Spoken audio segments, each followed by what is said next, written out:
मैं यहां से चेतावनी देता हूं कि आप बहन जी के खिलाफ ना बोले तो अच्छा होगा। क्यों? बहन जी हम सबकी आदर्श हैं।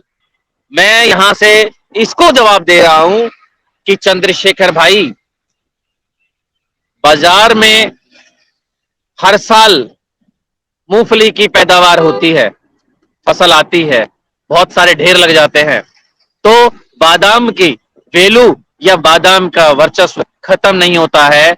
आपको ये मैं बात, छोटी सी बात को आप समझ सकते हो, लेकिन जैसे इसने पॉलिटिकल बनाया तो उसका वर्चस्व लगभग लगभग खत्म सा हो गया है। और आज बौखलाहट इतनी बेकदर हो गई है कि ये आदमी शायद अपना मानसिक संतुलन खो रहा है, या इसके जो सलाहकार हैं, जो इसके कलाकार हैं, जो इसके जो इसको जो रास्ता दिखा रहे हैं, वो इसको निश्चित रूप से हमेशा के लिए उस खाई में गिर देंगे जहां अंधकार में खाई है। ये आदमी बहन जी पर ही क्यों टिप्पणी कर रहा है? प्रियंका वाड्रा पे क्यों नहीं कर रहा? बीजेपी पे क्यों नहीं कर रहा? समाजवादी पे क्यों नहीं कर रहा? क्योंकि इसको ये पता है कि मुझे टीआरपी बढ़ानी है, मुझे नेता बनना है, मुझे बहुत जल्दी है। इसको कुछ ज्यादा ही जल्दी थी, तभी तो इसने बहुत सारे लोगों को धोखा दिया कि मैं कभी चुनाव नहीं लड़ूंगा, लेकिन फिर आ गया। बहुत सारी बातें हम लोगों से करता था, आज सबसे बड़ा धोखेबाज के रूप में आज सामने आ रहा है।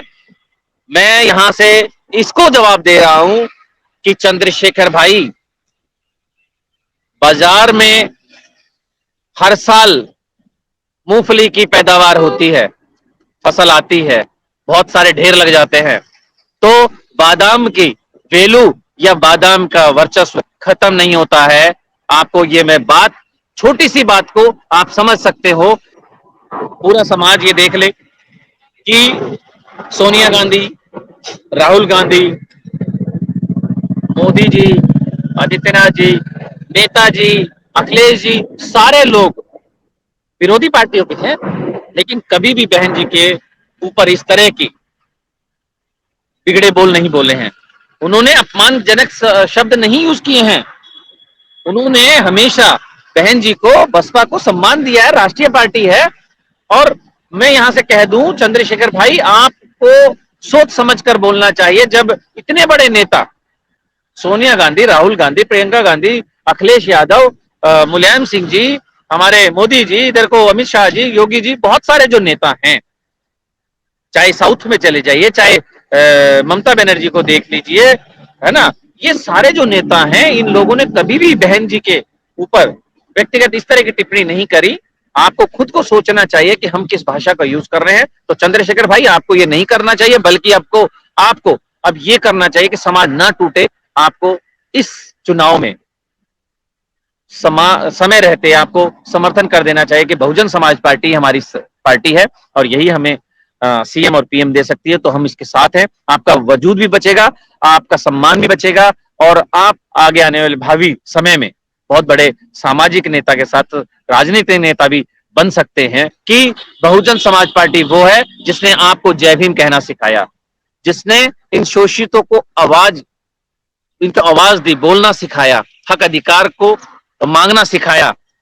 और बता दूं, ये उत्तर भारत जो है, जिसमें यूपी, हरियाणा, राजस्थान, दिल्ली, हिमाचल, ये सारे जो एरिया हैं उत्तर भारत के, यहां पर अगर बाबा साहब को हम जान पाए तो उसमें महाराष्ट्र वालों का कोई योगदान नहीं है, इसमें मान्यवर काशीराम साहब का और बहुजन समाज पार्टी का बहुत बड़ा योगदान रहा है। इसको हम भुला नहीं सकते हैं, और आजीवन हम उसके एहसान हैं कि हमें बाबा साहब से रूबरू कराया, उनके विचारों से रूबरू कराया, ज्योतिबा फुले से रूबरू कराया, माता सावित्रीबाई फुले के विचारों से रूबरू कराया, पेरियार जी के नारायण गुरु और छत्रपति साहू जी महाराज, इन सारे विचारधाराओं से हमें जोड़ने का काम बहुजन समाज पार्टी ने किया, उनके नेताओं ने किया। तो और दूसरी बात, इस देश में ग्रेटेस्ट इंडियन का अगर अवार्ड मिला है बाबा साहब को, उसके अंदर या बाबा साहब को पुनर्ताकत के साथ जीवित करने का काम जो किया है वो बहुजन समाज पार्टी ने, मान्यवर काशीराम साहब जी ने किया है। भारत रत्न अगर बाबा साहब को मिल पाया, उसमें अनमोल योगदान बहुजन समाज पार्टी का भी है, और सभी लोगों के होने के साथ साथ मैं आपको बता दूं, बहुजन समाज पार्टी सूखा हुआ पेड़ नहीं है, ये वो ड्राई फ्रूट्स में है जिसको बहुत मौके पर यूज किया जाता है। आपको बता दूं, मैं ये वही बात कह रहा हूं कि मूंगफलियों के आने से बादामों की वैल्यू या उसकी सार्थकता कम नहीं हो जाती है। भीम आर्मी चंद्रशेखर के बोल बिगड़ रहे हैं और बौखलाहट है जो आपके सामने नजर आ रही है। जी न्यूज के माध्यम से, मीडिया के माध्यम से पता चला कि चंद्रशेखर ने बहन जी को सूखा पेड़, बसपा को खत्म होते, बहुत सारी बातें उन्होंने उसमें अपने बिगड़े बोलों में कही है। मैं यहां पर आपको एक बात बता दूं कि कल तक चंद्रशेखर गोरखपुर में कह रहा था कि बहन जी हमारी बड़ी बहन है, मां समान है, और वो नाराज हो सकती हैं, लेकिन वो कहें, बहन जी कहें तो मैं जान दे सकता हूं, मैं ये कर सकता हूं। वो बड़बोले वाली बात, मतलब गुमराह करने वाली लोगों की बात। और आज ये कह रहा है कि बहन जी सूखा पेड़ हो गई हैं, बसपा सूखा पेड़ है, खत्म हो गई है, किसी का वो भला नहीं कर सकती हैं। मैं आपको यहां से एक बात बताना चाह रहा हूं कि चंद्रशेखर रावण कल कुछ कह रहा था, आज कुछ कह रहा है। ये उसकी बौखलाहट है, जो समाज ने उसको नकार दिया है, ये वो उसकी बेचैनी है और वो परेशान हो रहा है लगातार। आपको शर्म आनी चाहिए इस बात के लिए। मैं आपको बता दूं कि आप पर अब भरोसा क्यों करें। आपने हर बात पर झूठ, धोखा देना शुरू किया है। आज नए कुछ युवा साथी हैं जो आपकी सच्चाइयों को नहीं जानते हैं, इसलिए वो आपके साथ हो रहे हैं। लेकिन मैं आपको बता दूं कि हम लोग वही शुरू के, आपके साथ जब घटना घटी थी, जब केस लगे थे, हम लोग आपके सबसे पहले प्रथम प्राथमिक सदस्य हम आपके हैं, जो हम आपके हर तरीके से मदद की थी।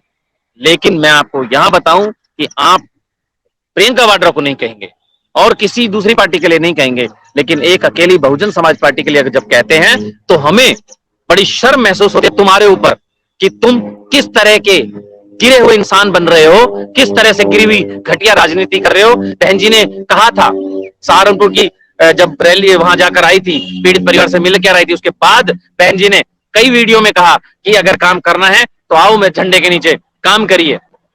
लेकिन क्या करें, आपने सब चीजें झुटला दी। नहीं, लेटर लिख रहे हैं सोशल मीडिया पे कि बहन जी हमें बुलाएं तो हम आए। अरे बसपा के रास्ते, दरवाजे सबके लिए खुले हैं, आपको इस बात की समझना चाहिए था। लेकिन आपने बस प्रोपेगेंडा करके जो वोटों की ताकत बड़ी मुश्किल से एक हो रही थी, उसको आपने बिखेरने का काम किया है। ये कुचेष्टा है आपकी उन गुलामियों को, उन आपके आकाओं के आदेश अनुसार, जिससे आप इस देश को और इस शोषित वर्ग को कहीं ना कहीं और नीचे ले जाना चाहते हो। आप वैमनस्य बढ़ा रहे हो। आपने कई युवाओं के ऊपर केस लगवाकर बहुत बुरा मामला कर दिया है। मैं कहता हूं उनके भविष्य का जरा सोचो, उनके ऊपर जो केस लगे हैं उनके साथ क्या होगा, क्योंकि वो बच्चे आ गए आपकी बात में और संवैधानिक रास्ते के साथ साथ कुछ ऐसी चीजें हैं जिन पर आपके अनुसार वो केस लग गए और उनके भविष्य बर्बाद हो गया। क्या माननीय वकील साहब ने कभी किसी ऊपर केस लगने दिया? क्या बहन जी ने लगने दिया? नहीं।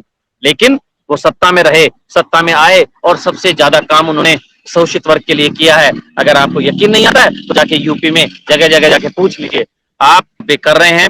मैं आपको कहता हूं कि आप बहन जी के बारे में कोई भी गलत टिप्पणी नहीं करें तो बेहतर होगा।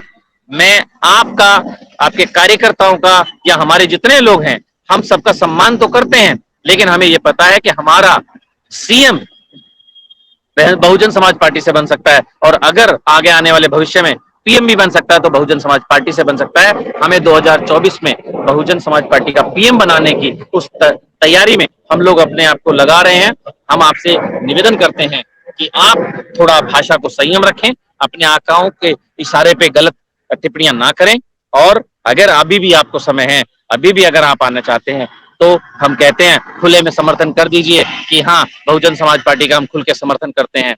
मत तोड़िए समाज को, मत इस समाज का दुश्मन बनिए। अगर आपने अभी तक हमारा चैनल सब्सक्राइब नहीं किया है तो सब्सक्राइब करें और घंटी का बटन बिल्कुल भी दबाना ना भूलें ताकि सभी लेटेस्ट खबरें पहुंच सकें आप पे सबसे पहले।